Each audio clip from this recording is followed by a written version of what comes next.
Former President Barack Obama is warning Democrats not to fight Republicans the same way Republicans fight them. No scorched earth, no bending the truth, no ditching Democratic guardrails, just to win. But in today's brutal political climate, that message is sparking a big question on the left. Is playing by the rules still a winning strategy? Or is it how Democrats keep losing?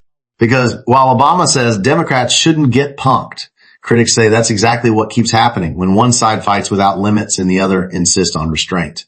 This isn't just advice. It's a crossroads moment for the Democratic Party, and it could shape the next election. I don't want us to simply duplicate the behavior of the other side. I don't want us to have a slash and burn strategy where we don't care about rule of law. We don't care about some of the guardrails around our democracy. We start lying and having no regard for the truth the way the other side seems to be comfortable with right now. Because if that's how we fight, then we lose what we're fighting for. But that doesn't mean we have to get punked or be saps. And I do, or to cling to traditions just for the sake of tradition. I think what we have to continually evaluate is, in this moment in time, how do we make sure that we can advance our agenda in a way that reflects what's good for ordinary folks, not special interests, not simply the well-to-do, and how do we do that in a way that's consistent with integrity, honesty, democracy, the values that we claim to want to uphold? And I think it's possible to do that. But the reason I started with reminding ourselves, yes, we have a harder job, because sometimes I think we're tough on Democrats, saying, why aren't you being as mean and tough and nasty as they are? Well, it's when I was president of the United States, I suppose I could have simply unilaterally ordered the military to, go into some red state and harass and intimidate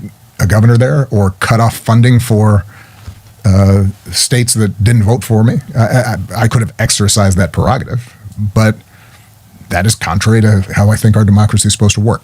And I think we shouldn't get discouraged by the fact that we have a tougher job. What we should do is expect that our side is smart enough to figure it out. Former President Barack Obama just gave Democrats a reality check.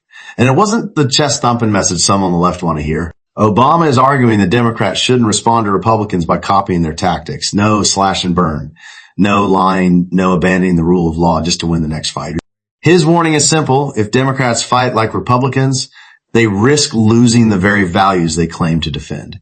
But here's where the tension comes in. Obama also admits Democrats have a harder job.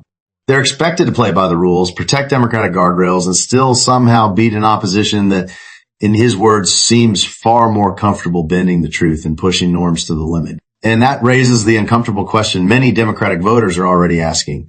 Is moral restraint a strength or a political disadvantage? Obama says Democrats shouldn't get punked, but critics argue that too often. That's exactly what happens when one side fights bare-knuckle politics and the other insists on staying clean. This isn't just a strategy debate. It's a defining choice for the party heading into the next election. Do Democrats hold the line on integrity and hope voters reward it? Or do they risk falling behind by refusing to adapt to a political landscape that's already changed? Obama's message is clear. The dilemma for Democrats is whether that message still wins elections in today's America.